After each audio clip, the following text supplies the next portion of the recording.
जय श्री राधे कृष्ण। ओम नमो भगवते वासुदेवाय नमः। ब्रह्मा जी ने कहा, यमराज, तुमने क्या आश्चर्य देखा है? क्यों तुम्हें खेद हो रहा है? भगवान गोविंद को एक बार भी प्रणाम कर लिया जाए तो वे 100 अश्वमेध यज्ञों के अवृत स्नान के समान होता है। यज्ञ करने वाला तो पुण्य इस संसार में जन्म लेता है, परंतु भगवान को किया हुआ प्रणाम पुनर्जन्म का हेतु नहीं बनता, मुक्ति की प्राप्ति करा देता है।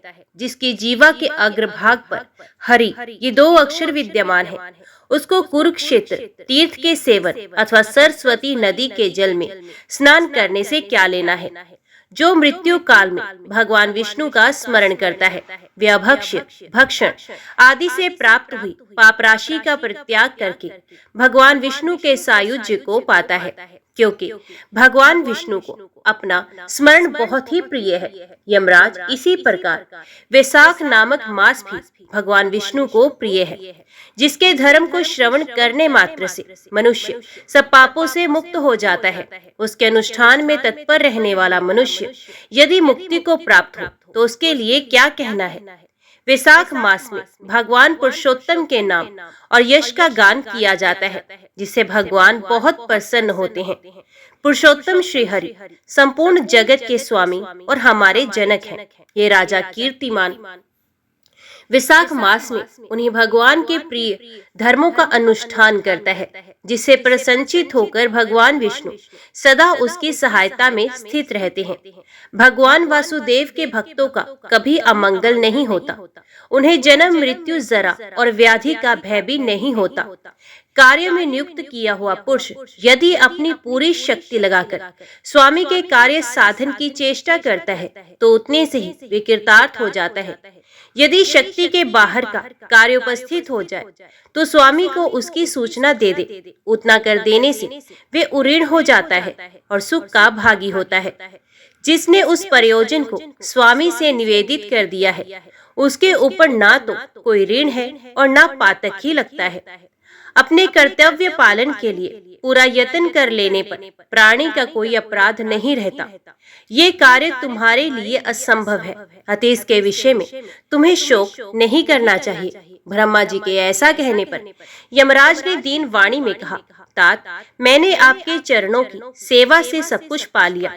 तब ब्रह्मा जी ने पुनः समझाते हुए कहा, धर्मराज, राजा कीर्तिमान विष्णु धर्म के पालन में तत्पर है। चलो हम लोग भगवान विष्णु के समीप चलें और उन्हें सब बात बताकर पीछे उनके कथनानुसार कार्य किया जाएगा। वे ही इस जगत के कर्ता, धर्म के रक्षक और नियामक हैं। इस प्रकार यमराज को आश्वासन देकर ब्रह्मा जी उनके साथ क्षीरसागर के तट पर गए। वहां उन्होंने सच्चिदानंद स्वरूप गुणातीत परमेश्वर विष्णु का स्तवन किया। ब्रह्मा जी की स्तुति से संतुष्ट होकर भगवान विष्णु वहां प्रकट हुए। यमराज और ब्रह्मा जी ने तुरंत ही उनके चरणों में मस्तक झुकाया। तब भगवान महाविष्णु ने मेघ के समान गंभीर वाणी में उन दोनों से कहा, तुम लोग यहाँ क्यों आए हो? तो ब्रह्मा जी ने कहा, प्रभु, आपके श्रेष्ठ भक्त राजा कीर्तिमान के शासन काल में सब मनुष्य वैशाख धर्म के पालन में संलग्न हो आपके अविनाशी पद को प्राप्त हो रहे हैं। इससे यमपुरी सूनी हो गई है। उनके ऐसा कहने पर भगवान विष्णु हंसते हुए बोले, मैं लक्ष्मी को त्याग दूंगा, अपने प्राण, शरीर, श्रीवत्स, कौस्तुभ मणि, वैजंती माला, श्वेत दीप, वैकुंठ धाम, क्षीर सागर, शेषनाग तथा गरुड़ को भी त्याग दूंगा, परंतु अपने भक्त का त्याग नहीं कर सकता, जिन्होंने मेरे लिए सब भोगों का त्याग करके अपना जीवन तक मुझे सौंप दिया है। जो मुझ में मन लगाकर मेरे स्वरूप हो गए हैं, उन महाभाग भक्तों को मैं कैसे त्याग सकता हूँ? राजा कीर्तिमान को इस पृथ्वी पर मैंने 10,000 वर्षों की आयु दी है, उसमें से 8,000 वर्ष तो बीत गए। शेष आयु और बीत जाने पर उसे मेरा सायुज्य प्राप्त होगा। उसके बाद पृथ्वी पर बेन नामक दुष्ट आत्मा राजा होगा, जो संपूर्ण वेदोक्त महाधर्मों का लोप कर देगा। उस समय वैशाख मास के धर्म भी छिन्न भिन्न हो जाएंगे। बेन अपने ही पाप से भस्म हो जाएगा। तत्पश्चात मैं पृथु होकर पुनः सब धर्मों का प्रचार करूंगा। उस समय लोगों में वैशाख मास के धर्म को भी प्रसिद्ध करूंगा। सहस्रों मनुष्यों में कोई ऐसा होता है जो मुझ में अपने मन प्राण अर्पित करके अपना सर्वस्व मुझे समर्पित कर दे और मेरा भक्त हो जाए। जो ऐसा होता है वही मेरे धर्मों का प्रचार करता है।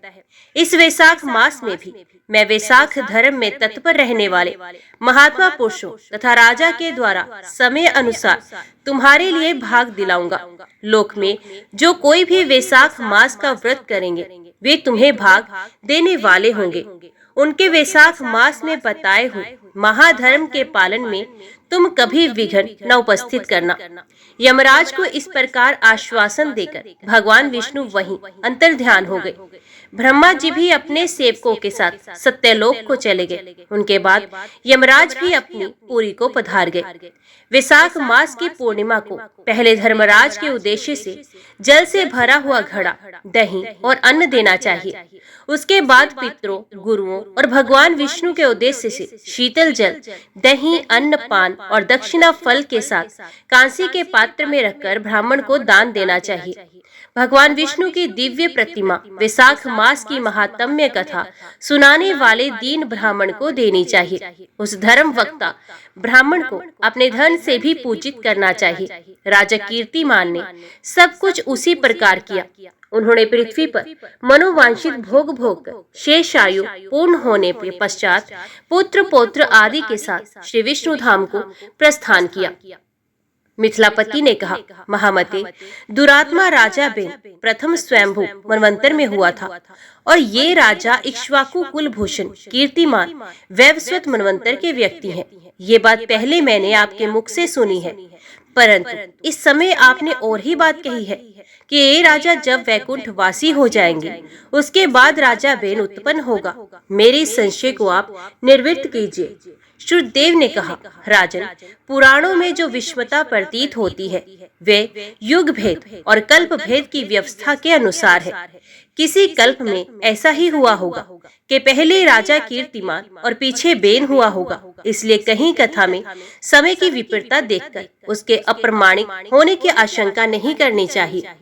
शुद्धदेव बोले, मेष राशि में सूर्य के स्थित रहने पर जो वैशाख मास में प्रातः काल स्नान करता है और भगवान विष्णु की पूजा करके इस कथा को सुनता है, वे सब पापों से मुक्त हो भगवान विष्णु के परम धाम को प्राप्त होता है। इस विषय में एक प्राचीन इतिहास कहते हैं, जो सब पापों का नाशक, पवित्र कारक, धर्म अनुकूल, वंदनीय और पुरातन है। गोदावरी के तट पर शुभ ब्रह्मेश्वर क्षेत्र में महर्षि दुर्वासा के 2 शिष्य रहते थे, जो परमहंस, ब्रह्मनिष्ठ, उपनिष्ठ विद्या में परिनिष्ठित और इच्छा रहित थे। वे भिक्षा मात्र भोजन करते और पुण्य में जीवन बिताते हुए गुफा में निवास करते थे। उनमें से एक का नाम था सत्यनिष्ठ और दूसरे का तपोनिष्ठ। वे इन्हीं नामों से तीनों लोकों में विख्यात थे।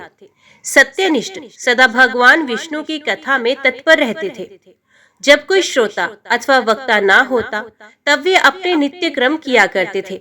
यदि कोई श्रोता उपस्थित होता तो उसे निरंतर वे भगवत कथा सुनाते, और यदि कोई कथावाचक भगवान विष्णु की कल्याण में पवित्र कथा कहता तो वे अपने सब कर्मों को समेटकर श्रवण में तत्पर हो उस कथा को सुनने लगते थे। वे अत्यंत दूर के तीर्थों और देव मंदिरों को छोड़कर तथा कथा विरोधी कर्मों का परित्याग करके भगवान की दिव्य कथा सुनते और श्रोताओं को स्वयं भी सुनाते थे। कथा समाप्त होने पर सत्यनिष्ठ अपना शेष कार्य पूरा करते थे। कथा सुनने वाले पुरुष को जन्म मृत्यु में संसार बंधन की प्राप्ति नहीं होती, उसके अंतकरण की शुद्धि होती है। भगवान विष्णु में जो अनुराग की कमी है वे दूर हो जाती है और उनके प्रति गाढ़ अनुराग होता है। साथ ही साधु पुरुषों के प्रति सौहार्द बढ़ता है। रजोगुण रहित गुणातीत परमात्मा शीघ्र ही हृदय में स्थित हो जाते हैं। श्रवण से ज्ञान पाकर मनुष्य भगवत चिंतन में लगा रहता है। श्रवण, ध्यान और मनन ये वेदों में अनेक प्रकार से बताया गया है। जहाँ भगवान विष्णु की कथा नहीं होती और जहाँ साधु पुरुष ना रहते हो, वे स्थान साक्षात गंगा तट ही क्यों ना हो, निस्संदेह त्याग देने योग्य है। जिस देश में तुलसी नहीं अथवा भगवान विष्णु का मंदिर नहीं, ऐसा स्थान निवास करने योग्य नहीं। ये निश्चय करके मुनिवर सत्यनिष्ठ सदा भगवान विष्णु की कथा और चिंतन में संलग्न रहते थे। दुर्वासा का दूसरा शिष्य तपोनिष्ठ दुराग्रह पूर्वक कर्म में तत्पर रहता था। ते भगवान की कथा छोड़कर अपना कर्म पूरा करने के लिए इधर उधर हट जाता था। कथा की अवहेलना से उसे बड़ा कष्ट उठाना पड़ा। अंततः कथा परायण सत्यनिष्ठ ने ही उसका संकट से उद्धार किया।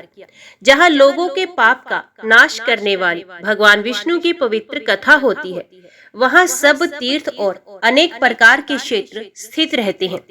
जहाँ विष्णु कथा रूपी पुण्यमयी नदी बहती रहती है, उस देश में निवास करने वालों की मुक्ति उनके हाथ में ही है।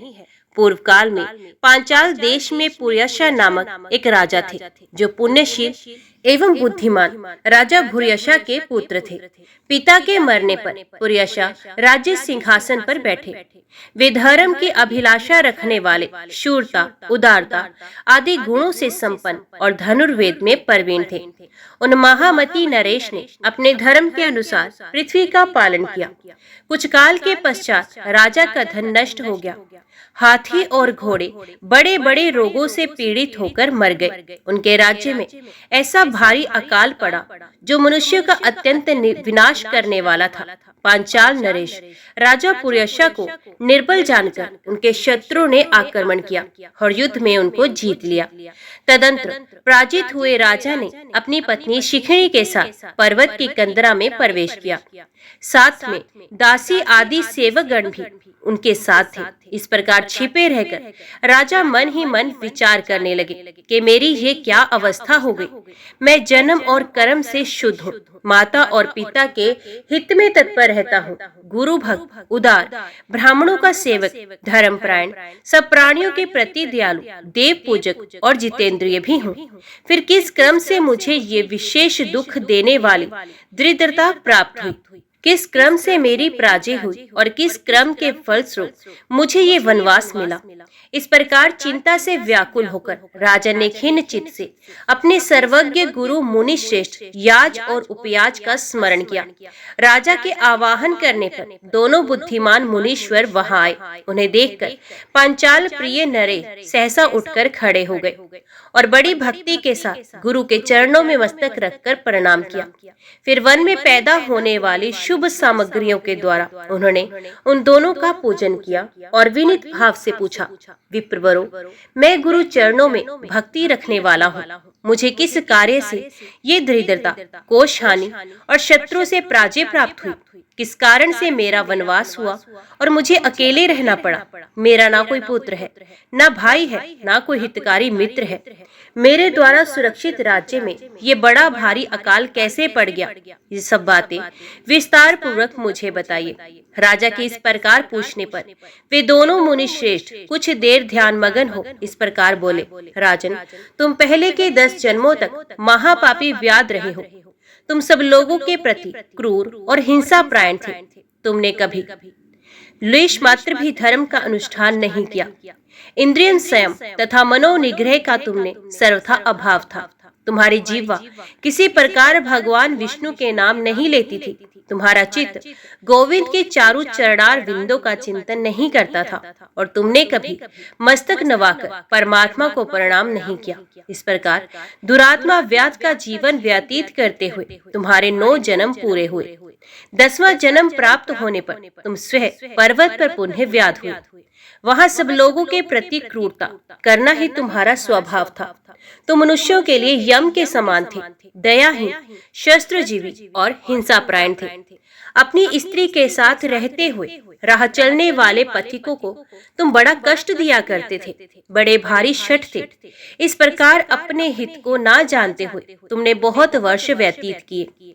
जिनके छोटे छोटे बच्चे हैं, ऐसे मृगों और पक्षियों के वध करने के कारण तुम दयाहीन, दुर्बुद्धि को इस जन्म में कोई पुत्र नहीं मिला। तुमने सबके साथ विश्वासघात किया, इसलिए तुम्हारे कोई सहोदर भाई नहीं हुआ। मार्ग में सबको पीड़ा देते रहे, इसलिए इस जन्म में तुम मित्र रहित हो। साधु पुरुषों के तिरस्कार से शत्रुओं द्वारा तुम्हारी पराजय हुई है। कभी दान न देने के दोष से तुम्हारे घर में दरिद्रता प्राप्त हुई। तुमने दूसरों को सदा उद्वेग में डाला, इसलिए तुम्हें दुस्सह वनवास मिला। सबके अप्रिय होने के कारण तुम्हें असहनीय दुख मिला। तुम्हारे क्रूर कर्मों के फल से ही इस जन्म में मिला हुआ राज्य भी छिन गया। वैशाख मास की गर्मी में तुमने स्वार्थवश एक दिन एक ऋषि को दूर से तालाब बता दिया था और हवा के लिए पलाश का एक सूखा पत्ता दे दिया था। बस जीवन में इस एक ही पुण्य के कारण तुम्हारा ये जन्म परम पवित्र राजवंश में हुआ। अब यदि तुम सुख, राज्य, धन, धन्यादि संपत्ति, स्वर्ग और मोक्ष चाहते हो अथवा सायुज्य एवं श्रीहरि के पद की अभिलाषा रखते हो तो वैशाख मास के धर्मों का पालन करो। इससे सब प्रकार के सुख पाओगे। इस समय वैशाख मास ही चल रहा है। आज अक्षय तृतीया है। आज तुम विधि पूर्वक स्नान और भगवान लक्ष्मीपति की पूजा करो। यदि अपने समान ही गुणवान पुत्रों की अभिलाषा करते हो तो सब प्राणियों के हित के लिए प्याऊ लगवाओ। इस पवित्र वैशाख मास में भगवान मधुसूदन की प्रसन्नता के लिए यदि तुम निष्काम भाव से धर्मों का अनुष्ठान करोगे तो अंतकरण शुद्ध होने पर तुम्हें भगवान विष्णु का प्रत्यक्ष दर्शन होगा। यूं कहकर राजा की अनुमति ले उनके दोनों ब्राह्मण पुरोहित याज और उपयाज जैसे आए थे वैसे ही चले गए। उनमें उपदेश पाकर महाराज पुर्यशा ने वैशाख मास के संपूर्ण धर्मों का श्रद्धा पूर्वक पालन किया और भगवान मधुसूदन की आराधना की। इससे उनका प्रभाव बढ़ गया तथा बंधु बांधव उनसे आकर मिल गए। तत्पश्चात वे मरने से बची हुई सेना को साथ ले बंधुओं सहित पांचाल नगरी के समीप आए। उस समय पांचाल राजा के साथ राजाओं का पुनः संग्राम हुआ। महारथी पुर्यशा ने अकेले ही समस्त महाबाहु राजाओं पर विजय पाई। विरोधी राजाओं ने भागकर विभिन्न देशों के मार्गों को आश्रय लिया। विजयी पांचाल राज ने भागे हुए राजाओं के कोष 10 करोड़ घोड़े, 3 करोड़ हाथी, 1 अरब रथ, 10,000 ऊंट और 3 लाख खच्चरों को अपने अधिकार में करके अपनी पुरी में पहुंचा दिया। वैशाख धर्म के महात्म्य से सब राजा भगत मनोरथ हो पुर्यशा को कर देने वाले हो गए और पांचाल देश में अनुभव सुकाल आ गया। भगवान विष्णु की प्रसन्नता से इस वसुधा पर उनका एक क्षत्र राज्य हुआ और गुरुता, उदारता आदि गुणों से युक्त उनके 5 पुत्र हुए जो धृष्टकृति, धृष्टकेतु, धृष्टद्युम्न, विजय और चित्रकेतु के नाम से प्रसिद्ध थे। धर्म पूर्वक प्रतिपालित होकर समस्त प्रजा राजा के प्रति अनुरक्त हो गई। इससे उसी क्षण उन्हें वैशाख मास के प्रभाव का निश्चय हो गया। तब से पांचाल राज भगवान विष्णु की प्रसन्नता के लिए वैशाख मास के धर्मों का निष्काम भाव से बराबर पालन करने लगे। उनके इस धर्म से संतुष्ट होकर भगवान विष्णु ने अक्षय तृतीया के दिन उन्हें प्रत्यक्ष दर्शन दिए। जय श्री राधे कृष्ण। ओम नमो भगवते वासुदेवाय नमः। आज की वीडियो में इतना ही। उम्मीद करती हूँ वीडियो आपको पसंद आई होगी। वीडियो पसंद आई हो तो वीडियो को लाइक और चैनल को सब्सक्राइब जरूर कीजिएगा। जय श्री हरि लिखकर कमेंट बॉक्स में अपनी हाजिरी और अपने सुझाव देना ना भूलिएगा। तो मिलते हैं अगली कथा अगले अध्याय के साथ। तब तक के लिए देखते व सुनते रहिए। जय मां कंजक, जय माता दी।